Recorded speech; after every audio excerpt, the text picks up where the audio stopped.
ఆంధ్రగళం news కి స్వాగతం. Vijayawada Gandhinagar press club వేదికగా సెంటర్ ఫర్ లిబర్టీ ఆధ్వర్యంలో మీడియా సమావేశం నిర్వహించిన మాజీ ఐపీఎస్ అధికారి ఏబి వెంకటేశ్వరరావు మరియు సామాజికవేత్త నల్లబోతు చక్రవర్తి. ఈ మీడియా సమావేశంలో వారు మాట్లాడుతూ ఇటీవలే ప్రశ్న రావణ్ పై ప్రభుత్వం పెట్టిన ఉపా చట్టం న్యాయస్థానాల్లో నిలబడదని తెలియజేశారు. ప్రజాస్వామ్యంలో మాట్లాడే హక్కు ప్రతి ఒక్కరికి ఉంటుందని, అలా మాట్లాడే ప్రతి ఒక్కరిపై ఉపా చట్టం పెట్టడం అనేది దుర్మార్గమని, ఉపా చట్టాన్ని కొంతమంది రాజకీయ నాయకులు దుర్వినియోగం చేస్తున్నారని ఆరోపించారు. అభ్యంతకర వ్యాఖ్యలు ఎవరు చేసినా చట్టం ముందు దోషిగా నిలబడాల్సిందేనని, అటువంటి వారిని ఉపేక్షించకూడదని మీడియా సమావేశంలో తెలిపారు.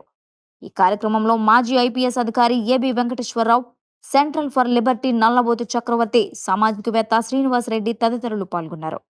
మరిన్ని అప్డేట్స్ కోసం ఆంధ్రగళం న్యూస్ ఛానల్ ని ఫాలో అవ్వండి.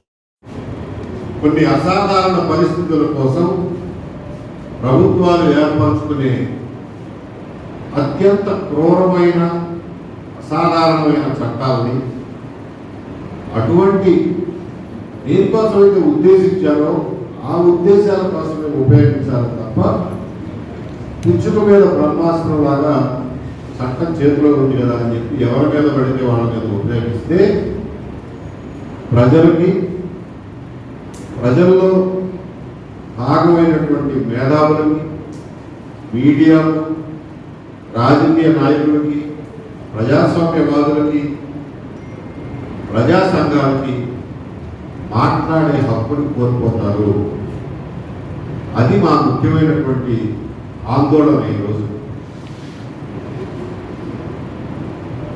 రావణ్ మాట్లాడింది కరెక్టా తప్ప అని కాదు మేము మాట్లాడు. మీరు యూఏపీఏ అనేది ఎందుకు ఉపయోగించారు? యూఏపీఏకి తాత ముత్తాలను కొంతమంది ఉన్నారు. వాళ్ళు ఎవరంటే రెండో ప్రపంచ యుద్ధ కాలంలో డిఫెన్స్ ఆఫ్ ఇండియా యాక్ట్ అని ఒకటి వచ్చింది. దానికంటే ముందు మీ గుర్తుండడం చిన్నప్పుడు చదువుకుంటుంటారు. రౌలత్ చట్టాలని వచ్చాయి. రౌలత్ చట్టాలని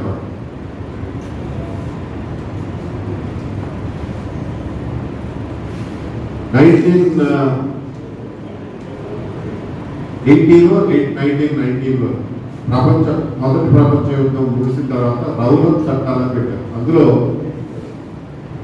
విచారణ లేకుండా సంవత్సరం పాటు 2 సంవత్సరాల పాటు ఎవరినైనా కానీ లోపలేయచ్చు అని బ్రిటిష్ వాళ్ళు పెట్టిన చట్టం.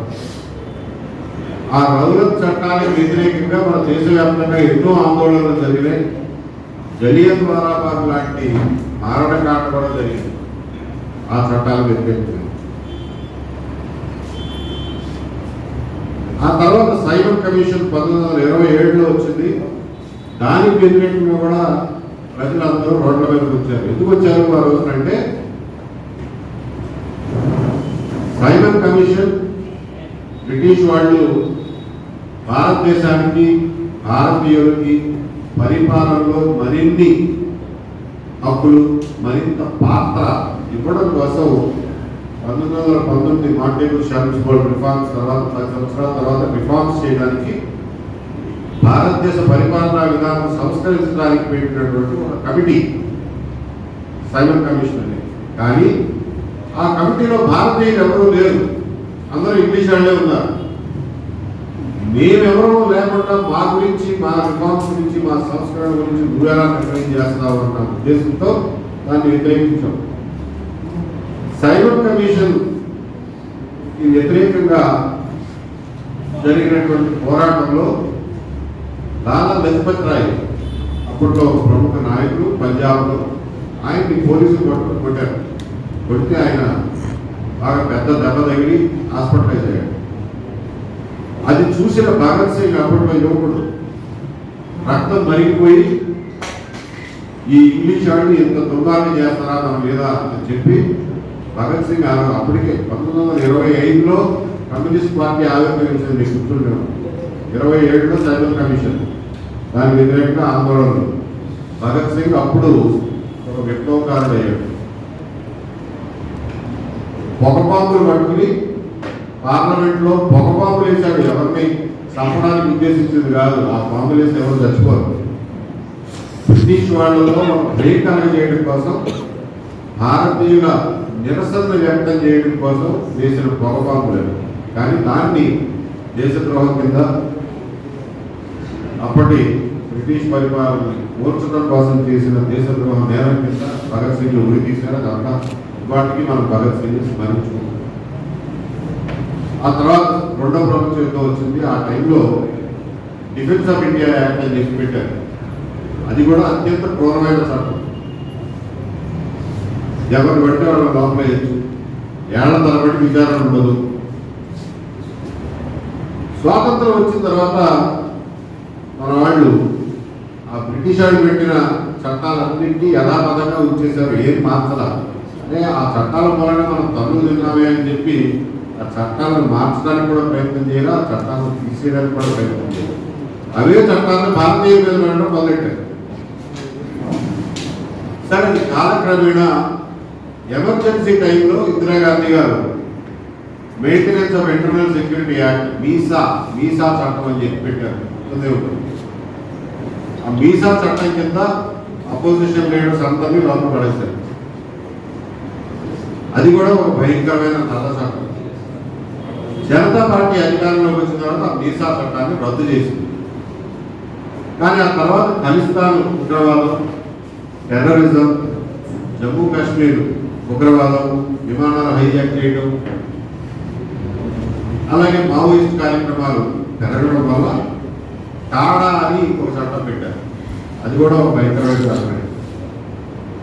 ఆ టాడా అనే చట్టం ముఖ్యంగా నక్సలైట్ కార్యకలాపాన్ని అదుపు చేయడం కోసం మన దగ్గర వాడారు.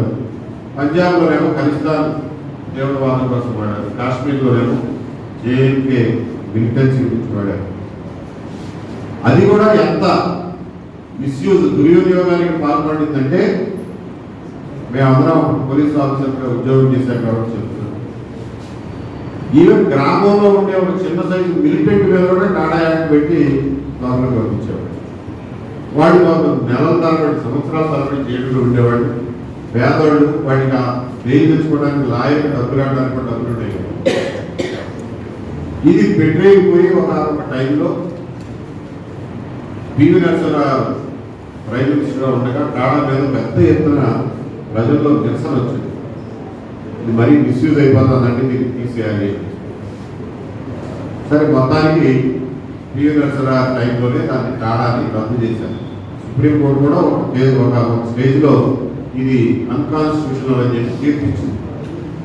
దీనికి చెప్పాను కదా, మ్యాజిస్ట్రేట్ ఇంటికి వెళ్ళాలి, ఫైల్ చేయాలి, ఆయన పర్మిషన్ ఇస్తేనే పోలీసులు ఇన్వెస్టిగేట్ చేస్తారు. మహా అయితే 2 ఏళ్ళు జైలు శిక్షపడి. కానీ కేసే కదా, వాడు బతుకున్నాడు, ఉంటుంది కదా కేసు వాడి మీద. ఓపిక పట్టండి. మనం ఒక ఆధునిక ఆంధ్రప్రదేశ్ నిర్మించుకోవడానికి కూర్చున్నామా, ఒక ఆఫ్ఘనిస్తాన్ నిర్మించుకోవడానికి కూర్చున్నామా, రెండు ముందు దాన్ని డిసైడ్ చేసుకున్నామండి. ఒక ఆధునిక ఆంధ్రప్రదేశ్ అనేది చట్టాల మీద ఆధారపడి, చట్టాల మీద, చట్టబద్ధ పాలన మీద ఆధారపడి నిర్మితం అవుతుందా, లేకపోతే ఎమోషన్స్ మీద, మన ట్రైబల్ ఇన్స్టింక్ట్స్ మీద, ప్రైమోర్డియల్ ఇన్స్టింక్ట్స్ మీద వాడు అన్నాడా పదండి పడదాం చంపేద్దాం అనేటటువంటి భావావేశాల మీద మీకు ఒక మంచి సమాజం నిర్మితం. ఆధునిక సమాజంలో బతకాలంటే కొన్ని ఇబ్బందులు కూడా ఎదురు చూడాలి. ఆధునిక సమాజంలో బతకాలంటే ట్రాఫిక్ సమస్యలు ఎదుర్కోవాలి. ట్రాఫిక్ లేకుండా ఉండే ప్రపంచం ఎలా అయితే ఉండదో, ఎవరు ఏ తప్పు చేయకుండా, మనకు ఎప్పుడు ఏ మాట అనకుండా ఉండే సమాజం ఉండదు. అందులో ఉన్న వెసులుబాటును ఉపయోగించుకుంటూ, చట్టాన్ని ఉపయోగించుకుంటూ బతకడం నేర్చుకోవాలి. డిఫమేషన్ కేసు చాలా రోజులు పడుతుంది కాబట్టి నేను అసలు కేసే వేయనంటే ఎట్లా వేయండి కేసు, వాడు తిరుగుతాడు.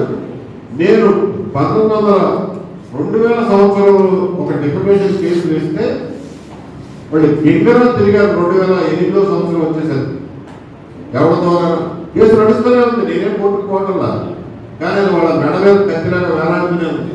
అప్పటికి ఆయన రాజశేఖర రెడ్డి గారి గవర్నమెంట్లో క్యాబినెట్ మినిస్టర్.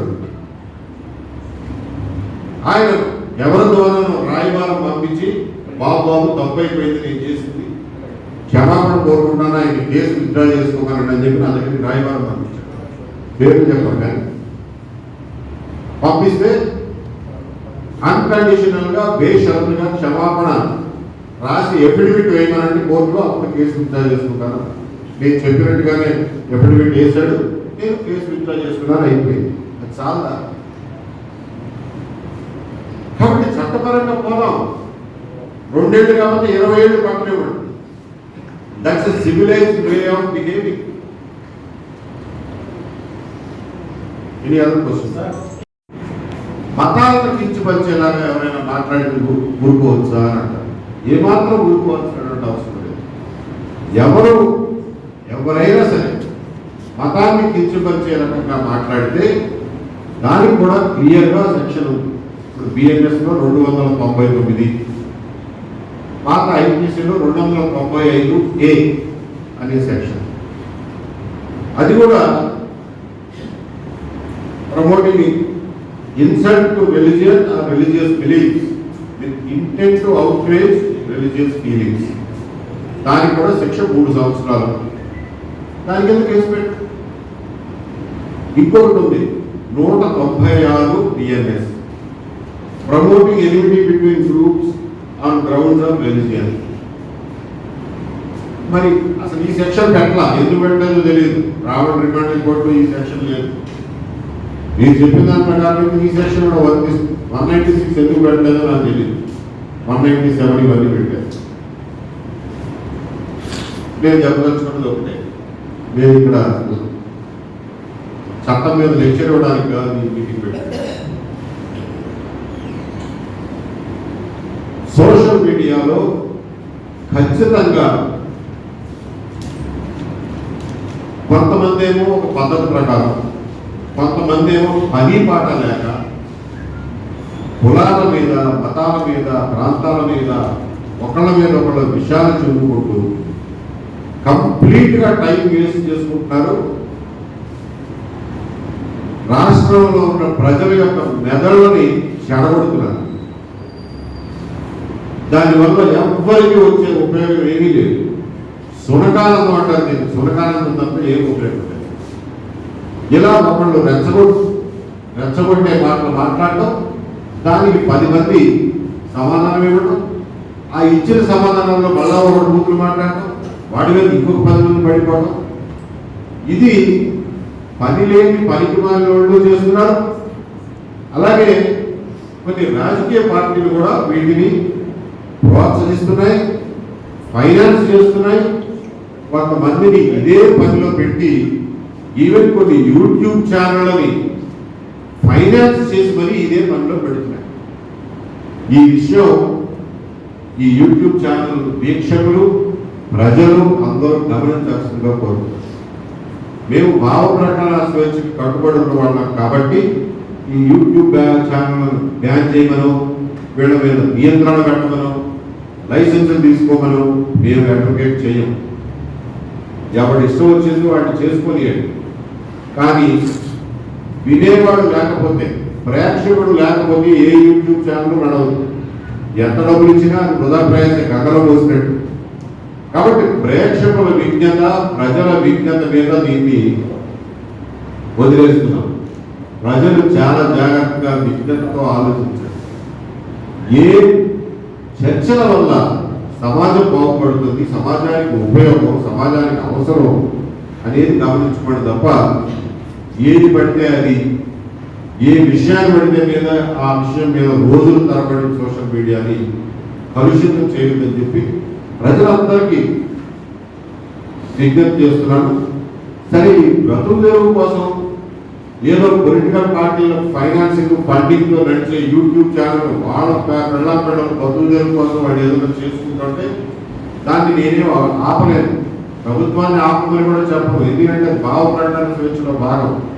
ప్రభుత్వాన్ని ఆపమంటే వాళ్ళు ఫైనాన్స్ చేసేవాడిని నడవనిస్తారు, అపోజిషన్ ఫైనాన్స్ చేసేవాడిని మూసేస్తారు, న్యూట్రల్గా నిజంగా మాట్లాడే వాళ్ళందరినీ కూడా మూసేస్తారు. కాబట్టి అటువంటి తప్పుడు అధికారాలు గవర్నమెంట్కి ఇవ్వని మేమైతే చెప్పం. కానీ ప్రేక్షకులు దయచేసి విజ్ఞత పాటించమని చెప్పి కోరుతున్నాం. అట్లా అని చెప్పి మతాలు, కులాలు, మతాలు ఇవన్నీ వ్యక్తిగత. ఎవరికైనా సరే వ్యక్తిగతం సమాజానికి సామాజిక కార్యకలాపాలకి దానికి సంబంధం లేదు అని మేము గట్టిగా నమ్ముతాం. మతాల గురించి చర్చించకూడదా? మేము భావ ప్రకటన స్వేచ్ఛ ఉన్న సమర్థించేవాళ్ళం కాబట్టి మతాల గురించి కూడా మాట్లాడండి, సంస్కారవంతంగా చర్చించండి. ఎవరి మతంలో ఏ మార్పులు తెచ్చుకోవాలో, ఏ రకమైనటువంటి సంస్కరణలు తెచ్చుకోవాలో చర్చించండి, తప్పేమీ లేదు. అరే బాబు, పెళ్ళిళ్ళకి ఖర్చు పెడుతున్నావు, ఎందుకు పెడుతున్నావు, ఇన్ని కార్యక్రమాలు ఏంటి, ఇన్ని ఫంక్షన్లు ఏంటి, ఎందుకు ఇంత ఖర్చు అనేది చర్చించుకోండి. అది మతానికి సంబంధించిందే, మన సంప్రదాయానికి సంబంధించిందే, మన సంస్కృతికి సంబంధించిందే, మన అలవాట్లకు సంబంధించిందే. చర్చించుకోవడం తప్పేమీ లేదు. ఏ సంస్కరణ లేకుండా హిందూ మతం ఇక్కడ దాకా వచ్చిందా? అసలు మతం గురించి, మతంలో ఉన్న మంచి చెడుల గురించి చర్చించకూడదు, చర్చిస్తే తప్పు, నువ్వెవడో మాట్లాడడానికి అని అంటే ఈశ్వరచంద్ర విద్యాసాగర్ దగ్గర నుంచి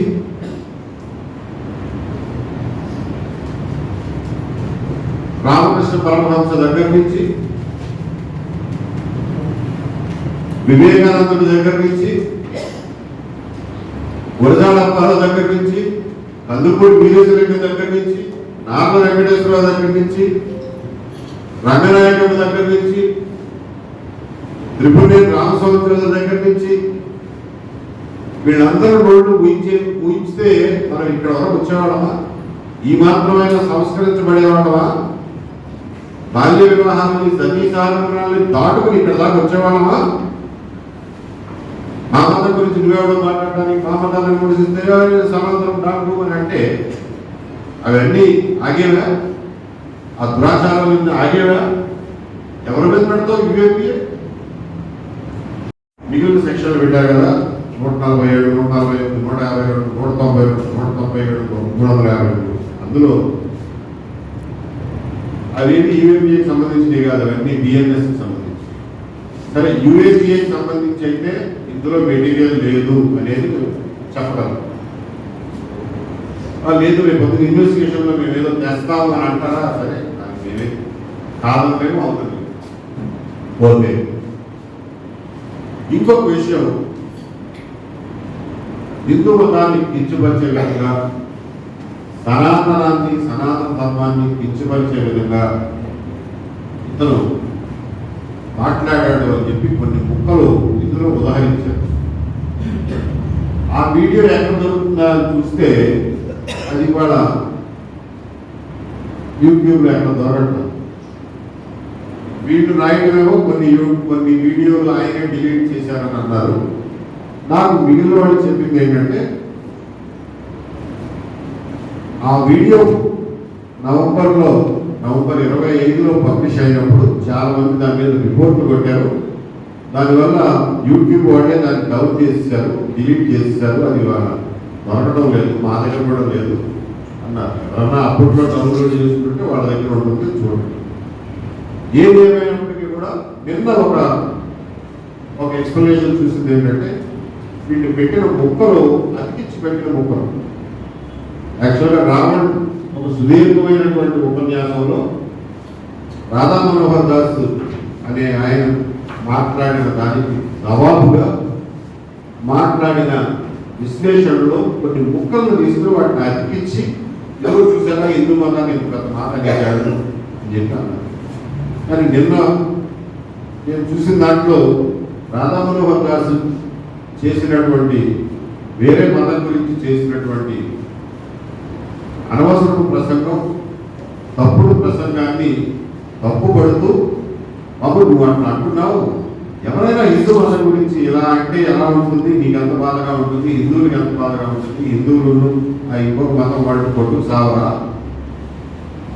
సమాజంలో అశాంతి కలగదా, ఆ మాత్రం ఆలోచన లేదా నీకు అని చెప్పినట్టుగా ఉంది. ఏదేమైనా పూర్తి వీడియో మనకి వాళ్ళు అవైలబుల్గా లేదు. ఉంటే ఎవరైనా షేర్ చేయండి, తర్వాత ప్రజలే చూసి తెలుసుకుంటారు. ముఖ్యంగా మేము తెలియజేయదలుచుకున్నది ఏంటంటే, మేము సెంటర్ ఫర్ లిబర్టీగా వ్యక్తి స్వేచ్ఛని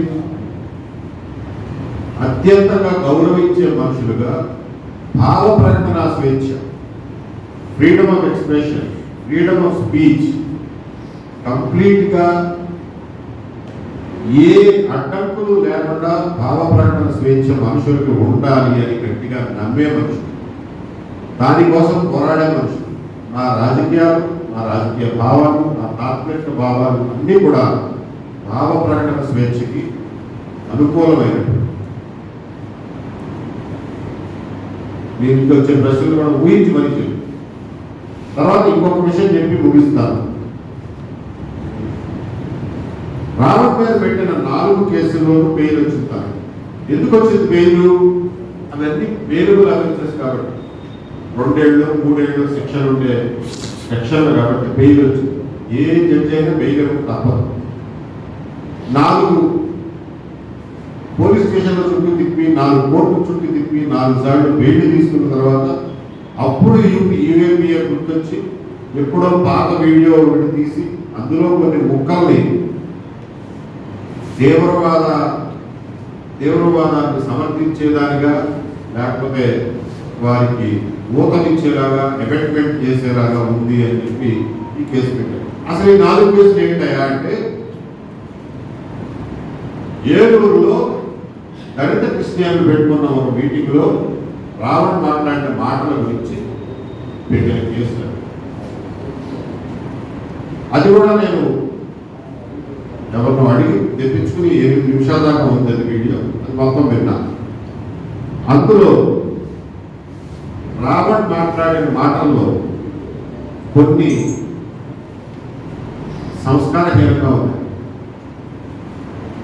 బండబూతులు, ఏమాత్రం సమర్థనీయం కానటువంటి మాటలు కూడా రావణ్ మాట్లాడు. కొన్ని పొలిటికల్ సెటైర్, కొంత సర్కాజం, కొంత నిజం, కొంత వ్యక్తిత్వ అన్ని కలగలిపి ఉన్నాయి ఆ కేసులో. ఇది మొత్తం రైట్ అని చెప్పాలి, తప్పని చెప్పాలి. కానీ అందులో ఖచ్చితంగా వాడకూడని భాష, ఉపయోగించకూడని పదాలు ఖచ్చితంగా ఉన్నాయి. దాన్ని మేము ఎటువంటి పరిస్థితులను సమర్థించగలం. అందులో రావణ్ ఎవరినైనా వ్యక్తిత్వ హననం డైరెక్ట్గా చేశాడు అని అంటే రాధా మనోహర్ దాస్ అనే ఆయన మీద కంప్లీట్గా డిఫమేటరీగా మాట్లాడాడు. ఆ కేసులో ఎవరైనా డిఫమేషన్ కేసు పెట్టాలంటే రాధా మనోహర్ దాస్ పెట్టాలి, వేరే వాళ్ళు ఎవరికి పెట్టడానికి అందులో కంటెంట్ లేదు. సరే, బూత్ మాటలు మాట్లాడాడు కదండి, బూత్ మాటలు మాట్లాడిన దానికి ఏం చెప్తారు అని అంటే, మనకి చట్టంలో బూత్ మాటలు మాట్లాడితే, ఒక వ్యక్తిని దూషిస్తే, బూతులు తింటే ఏ సెక్షన్ కింద శిక్ష పడుతున్నాడు అనేది మన దగ్గర క్లియర్గా ఉంది. అది ఇప్పుడు బిఎన్ఎస్ సెక్షన్ 352, అంతకుముందు ఐపీసీలో 504 వరకు ఉండేది. అదేంటంటే ఇంటెన్షనల్లీ ఇన్సల్టింగ్, కావాలని చెప్పి ఒకరిని అవమానపరిచే రకంగా బూతులు మాట్లాడడం.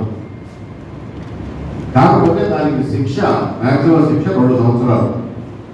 అది నాన్ బెయిలబుల్, అది bailable case, non cognisable case. అంటే మీరు పోలీస్ స్టేషన్కి వెళ్తే ఎఫ్ఐఆర్ రాయలేదు. మీరు పాత సిఆర్పిసి 200 సిఆర్పిసి కింద, లేకపోతే ఇప్పుడు దాన్ని 223 బిఎన్ఎస్ఎస్ కింద ఒక మ్యాజిస్ట్రేట్ కోర్టుకి వెళ్ళి మీరు ఒక అర్జీ పెడితే అందులో వాస్తవాలు చూసి వాళ్ళు పర్మిషన్ ఇస్తే అప్పుడు పోలీసులు దాని మీద ఒక ఎఫ్ఐఆర్ రిజిస్టర్ చేసి దాన్ని ఇన్వెస్టిగేట్ చేయొచ్చు. అది కూడా బెయిలబుల్ కేసు. అక్యూజ్డ్ వచ్చే బెయిల్ సమర్పిస్తే మ్యాజిస్ట్రేట్ బెయిల్ ఇవ్వాలి. కానీ విచారణ చేయదగినటువంటి కేసు. అంటే బూతు తింటే ఊరుకుని కూర్చోవాలా అంటే ఊరుకోకర్లా. బూతులు తింటే మ్యాజిస్ట్రేట్ కోర్టుకి వెళ్ళి ప్రైవేట్ కేసు వేయండి, ఖచ్చితంగా దాని మీద విచారణ జరుగుతుంది. శిక్షలు కూడా పడతాయి. ఎక్కడ పోతాయి? అంత రికార్డు మీద ఉంది కదా.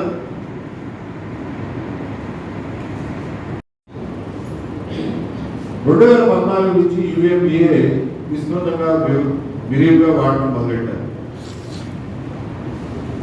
జేఎన్యూ స్టూడెంట్స్ మీద, జర్నలిస్టుల మీద, భీమా కోరేగాం కేసులోనేమో వరవరరావు, సాయిబాబా, ఒక ఆయన ముసలాయన చనిపోయారు, స్టాన్లీ, ఫాదర్ స్టాన్లీ మీద ఇట్లాంటి వాళ్ళందరి మీద కూడా పెట్టారు. అంటే నోరు ఎత్తితే ఈ చట్టాన్ని ఉపయోగించారు. అది క్రాస్ మిస్యూజ్. ఆ చట్టం యొక్క ఉద్దేశం అది కాదు, దుర్వినియోగం అదంతా. అయినప్పటికీ కూడా కోర్టులు కూడా ఎందువల్లనో చూసి చూడనట్టుగా పోయింది. సంవత్సరాల తరబడి వీళ్ళందరూ జైళ్ళలో మగ్గారు. వరవరరావు గారికి ఈ రోజుకి కూడా బొంబాయి విడిచిపెట్టి హైదరాబాద్ వచ్చే పరిస్థితి లేదని.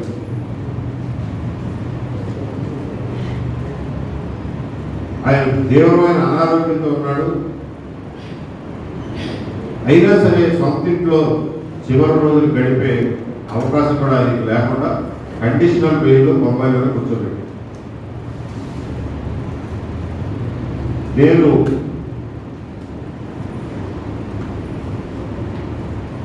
సిఎఫ్ఎల్గా, సెంటర్ ఫర్ లిబర్టీగా, లిబర్టేరియన్స్గా,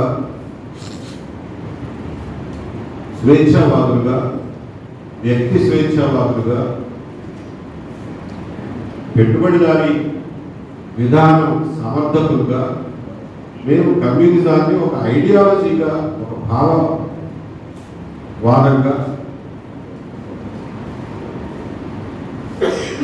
ఒక ఐడియాలజీగా తీవ్రంగా వ్యతిరేకిస్తాం. మేము దానికి ఆపోజిట్. వాళ్ళు ఎటువైపు ఉంటే మేము ఎటువైపు ఉన్నాం. అయినప్పటికీ కూడా మావోయిస్టులు కానివ్వండి, కమ్యూనిస్టులు కానివ్వండి, క్యాపిటలిస్టులు కానివ్వండి, సెంట్రిస్టులు కానివ్వండి, ఎవరినైనా సరే వ్యక్తులుగా గౌరవిస్తాం, వ్యక్తుల హక్కుల్ని గౌరవిస్తాం, వ్యక్తుల హక్కులు రక్షింపబడాలి అని చెప్పి నిలదీస్తాం. ఆ సందర్భంగా ఆ రకంగా మేము మాట్లాడేది ఏంటంటే, ఈ రోజున రావణ్ మీద పెట్టినటువంటి యుఏపిఏ కేసు ఏదైతే ఉందో ఆ ఉగ్రవాద నిరోధక చట్టం యొక్క ఉద్దేశాలకి పూర్తి వ్యతిరేకం. రావణ్ మీద పెట్టిన 20 పేజీల రిమాండ్ రిపోర్టు చదివాను. ఇందులో పెట్టిన సెక్షన్లన్నీ చదివాను. ఆ సెక్షన్లో ఒక్కొక్క సెక్షన్ అర్థం ఏమిటో తెలియని తెలుసుకున్నాను. ఇందులో వాళ్ళు పెట్టినటువంటి ఎవిడెన్స్ కానీ, ఇందులో వాళ్ళు పెట్టినటువంటి రావణ్ చేశాడు అని చెప్తున్నటువంటి పనులు కానీ అవి ఏవి కూడా యుఏపిఏలో పెట్టిన సెక్షన్ 13 కానీ సెక్షన్ 39 కింద కానీ ఎట్టి పరిస్థితుల్లోనూ నిలబడవు. అంతవరకు చట్టం తెలిసిన వాడిగా మాత్రం చెప్పాలి. మరి ఎందుకు పెట్టారా? గట్టిగా రిమాండ్ ఎందుకు ఇచ్చారు అని అంటే, విచారణలో ఆ సెక్షన్ నిలబడతాయా లేవా అనేది వేరే విషయం. రిమాండ్ ఇవ్వడానికి పోలీసులు చెప్పిన కారణం అది వేరే అంశం. పోలీసులు ఏం చెప్పారంటే, లేదండి చూసాయిగా ఈయన మావోయిస్టు సానుభూతి పడని చెప్పి అలా రాతల ద్వారా తెలుస్తుంది. కాబట్టి ఆయన ఫోను, ఆయన కంప్యూటర్లు, ఆయన ఇళ్ళు, ఆయన ఆఫీసులు, ఆయన బ్యాంక్ అకౌంట్లు అన్నీ వెతికితే కానీ ఈయన ఏమైనా వాళ్ళకి ఆర్థికంగా కానీ వేరే రకంగా కానీ సహాయం చేశాడో తెలీదు. ఇదంతా దర్యాప్తు చేయాలంటే టైం పడుతుంది. దర్యాప్తు చేసే టైంలో ఆయన కనుక బయట ఉంటే మా దర్యాప్తుకి ఆటంకం కలుగుతుంది. కాబట్టి జైల్లో ఉంచండి, రిమాండ్ ఇవ్వండి అని చెప్పి రాశారు. అందువల్ల రిమాండ్ వచ్చింది తప్ప ఇందులో పోలీసులు ఉల్లంఘించినటువంటి రావణ్ చర్యల ఆధారంగా అతను యుఏపిఏ కింద శిక్షార్హుడు అని కాదు అతనికి రిమాండ్ ఇచ్చింది.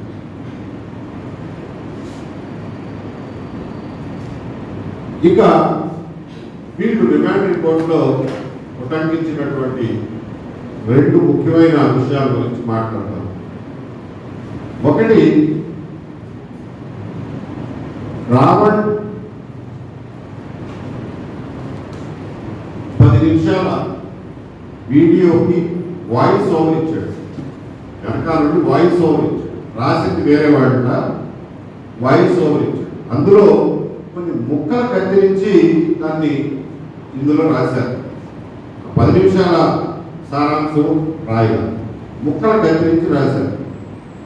ఆ ముక్కల్లో ఏముందంటే హిడ్మా చనిపోతే, హిడ్మా కానీ కేశవరావు కానీ చచ్చిపోతే ఇంకొక హిడ్మా పుడతాడు, ఇంకొక కేశవరావు పుడతాడు, పోరాటం ఆగదు అన్న ముక్కలు కత్తిరించారు.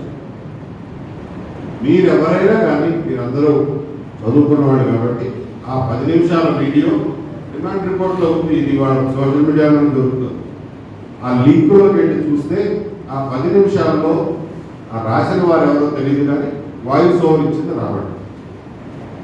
అందులో చూస్తే పురాతన కాలంలో స్పార్టకస్ దగ్గర నుంచి ఇవాళ హిడ్మా వరకు అన్యాయానికి వ్యతిరేకంగా, అణచివేతకు వ్యతిరేకంగా పోరాటాలు జరుగుతూనే ఉంటాయి.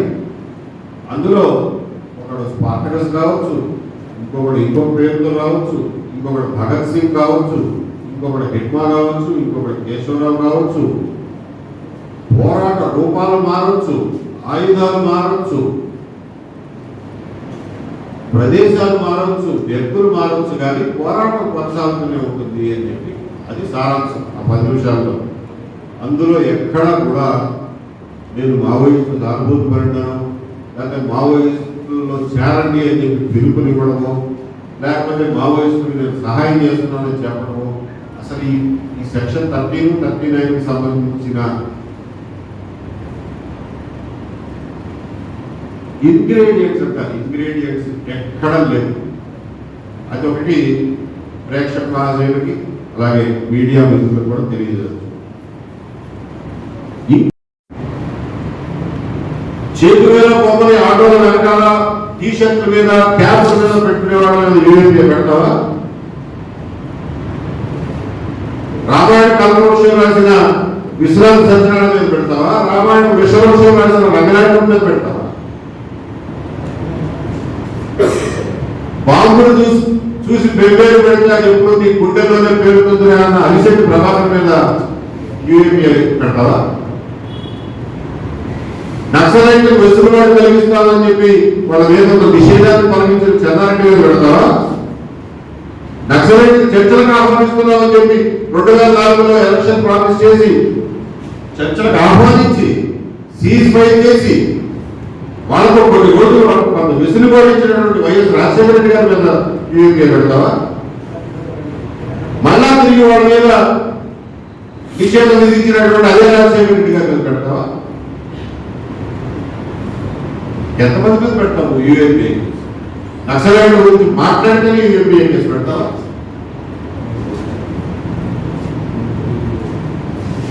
కాబట్టి శిల్పకుమార్ రాసినటువంటి తిప్పనేని రామస్వామి మీద పెడతావా? సీత జోషి, నరకోల హరిశ్చంద్రుడు రాసిన నాగవేశ్వర మీద పెడతావా? దేవాలయాల మీద బూత్ బొమ్మలు ఎందుకు అని రాసిన దావిధర్మాల మీద పెడతావా? వాళ్ళు ఏ సంస్కరణల మీద పెడతావు? ఎవరు మాట్లాడకపోతే ఎలా సంస్కరించబడతావు? ఏ మతమైనా, ఏ ధర్మమైనా, ఏ ఆచారమైనా, ఏ సాంప్రదాయమైనా, ఏ దుర్మార్గమైనా ఎలా సంస్కరించబడుతుంది? చర్చ లేకుండా ఎలా సంస్కరించబడుతుంది? కాబట్టి చర్చ జరగాలి, ఆరోగ్యవంతమైనటువంటి వాతావరణంలో జరగాలి. నేను చెప్పినటువంటి ఈ సంస్కరణ వాళ్ళు ఎవరు ఇటువంటి బండలు తిప్పుకోలేదే, ఇటువంటి తప్పుడు మాటలు మాట్లాడలేదు, ఇలా కులాల పరంగా, మతాల పరంగా మాట్లాడలేదు. వాళ్ళ కూడా సంస్కారం ఏమైపోయింది ఈ రోజున?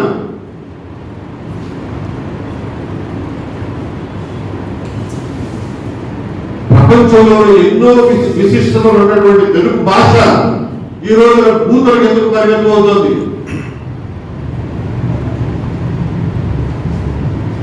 ఎక్కడ ఏ భాషలోనూ, ఏ భారతీయ భాషలోనూ లేని ఛందోబద్ధమైనటువంటి పద్యం కేవలం తెలుగు భాషలో, అష్టావధానం, శతావధానం కేవలం తెలుగు భాషలో. ఇన్ని విశిష్టతలు ఉన్న తెలుగు భాషలో ఉన్న తీయదనాన్ని మర్చిపోయి సంస్కారవంతమైనటువంటి భాష మర్చిపోయి ఒక్కొక్కళ్ళు లకారాలకి నువ్వంతంటే నువ్వెంత అని చెప్పి, నువ్వు లంగ అంటే నువ్వు దొంగ అని చెప్పి ఇటువంటి భాష మాట్లాడు. ఏమైపోయింది? ఎక్కడ పోతున్నావు? దీన్ని సంస్కరించుకోవాల్సినటువంటి అవసరం ఉంది. ఇది సంస్కరించబడాలంటే చర్చ జరగాలి. రావణ్ తప్పు చేస్తే రావణ్ నువ్వు తప్పు చేశావు, ఈ లైన్ దాటావు అని చెప్పగలగాలి. అంతే తప్ప యుఏపిఏ కేసులు పెట్టి చర్చని, ఆలోచనల్ని, మేధస్సుని, మాటని భయభ్రాంతులకు గురి చేయడం ఈ రాష్ట్రానికి మంచిది కాదు, మన సమాజానికి హితం కాదు. కాబట్టి ఇటువంటి దుర్వినియోగాన్ని ఆఫ్ చేయండి అని చెప్పి సవినయంగా ఈ ప్రభుత్వానికి మనవి చేస్తూ, ఇలాగే కనుక యుఏపిఏ దుర్వినియోగం ముందు జరిగితే తీవ్రమైనటువంటి ప్రజా ప్రతిఘటన కూడా ఎదురవుతుంది. రంగనాయకమ్మ గారిని అకారణంగా అర్ధరాత్రి పోలీస్ స్టేషన్ పిలిస్తే ఎలా అయితే నిరసించామో, నిలదీర్చామో, ప్రతిఘటించామో, పోరాటామో, అటువంటి పోరాటాల వల్ల మీరు కూడా చూడాల్సి ఉంది. కాబట్టి అక్కడ దాకా తెచ్చుకోవద్దు అని చెప్పి విజ్ఞప్తి చేస్తున్నారు. మీడియా మిత్రులు అందరూ కూడా ఈ విషయంలో మీ వృత్తి ధర్మాన్ని, మీ బాధ్యతల్ని ఎరిగి మరి సరైనటువంటి మార్గదర్శనం చేయండి. మీడియా కూడా సరైనటువంటి దారిలో మీడియా నడిపించండి అని చెప్పి తెలియజేస్తున్నాం. Questions are welcome.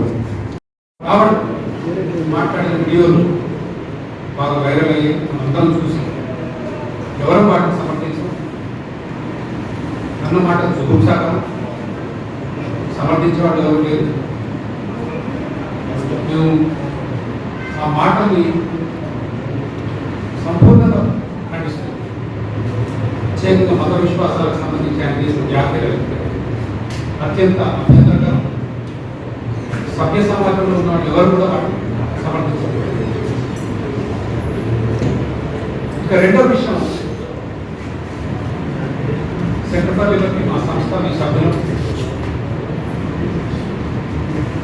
మేము ఉదారవాద సిద్ధాంతాలు కట్టుబడ్డాం. నేను కమ్యూనిస్ట్ని కాదు, నేను కమ్యూనిస్ట్కి పూర్తిగా విరుద్ధం, ఆపోజిట్. ఉదారవాదం, స్వేచ్ఛావాదం, ఫ్రీ మార్కెట్ని సమర్థించే క్యాపిటలిస్ట్. కాబట్టి కమ్యూనిస్ట్ని సమర్థించడానికి వచ్చి ఇక్కడ కూర్చొని ప్రెస్ మీట్ పెట్టుకుంటాం. లెఫ్ట్ మీటింగ్, లెఫ్ట్ పౌర హక్కు సంఘాల మీటింగ్ వాస్తవాన్ని నేను చాలా వ్యతిరేకం. ఈరోజు ప్రపంచంలో ఏ కమ్యూనిస్ట్ దేశం చూసుకున్నాను, ప్రజలకు కనీస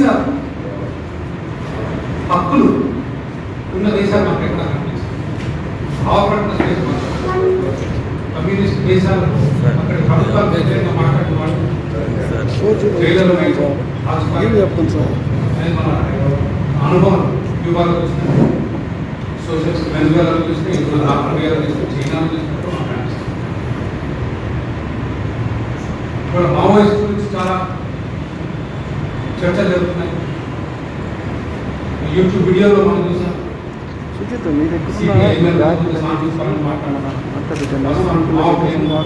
వ్యతిరేకం.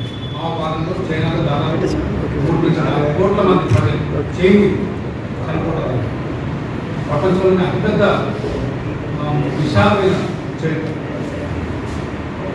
మరి వాడు ఎందుకు కూర్చున్నాడు? యుఎన్పిఏ అనేది టెర్రరిస్టు ఉగ్రవాద సంస్థలకు వ్యతిరేకంగా తీసుకొచ్చిన చట్టం. ఈ చట్టాలను ప్రభుత్వాలు దుర్వినియోగం చేస్తుంది. దీనికి ముందు కాడాన్ని, దాని తర్వాత కోటాన్ని, వాటిని రద్దు చేస్తే మళ్ళీ యుఎన్పిఏ. కాంగ్రెస్ ప్రభుత్వం తీసుకొస్తే అప్పటి బీజేపీ జనసంఘ్ ఆ రోజు 1967 వాజ్పేయి గారు ప్రతిపక్షం నుండి గట్టిగా వ్యతిరేకిస్తారు. బీజేపీ అధికారంలో ఉంటే మళ్ళీ యుఏపీఏ మరింత యుఏపీఏ ఉన్న ఉగ్రవాద సంస్థల్ని నిషేధించే, నిరోధించే చట్టం. కానీ వ్యక్తులను కూడా అమలు చేసే విధంగా మార్పు తీసుకొచ్చింది ప్రస్తుత బీజేపీ ప్రభుత్వం, కాంగ్రెస్ వ్యతిరేకించింది. 2019లో యూఏపీలో 1400 మంది అరెస్ట్ అవుతే అదే సంవత్సరంలో 35 మందికి మాత్రమే శిక్ష పడింది.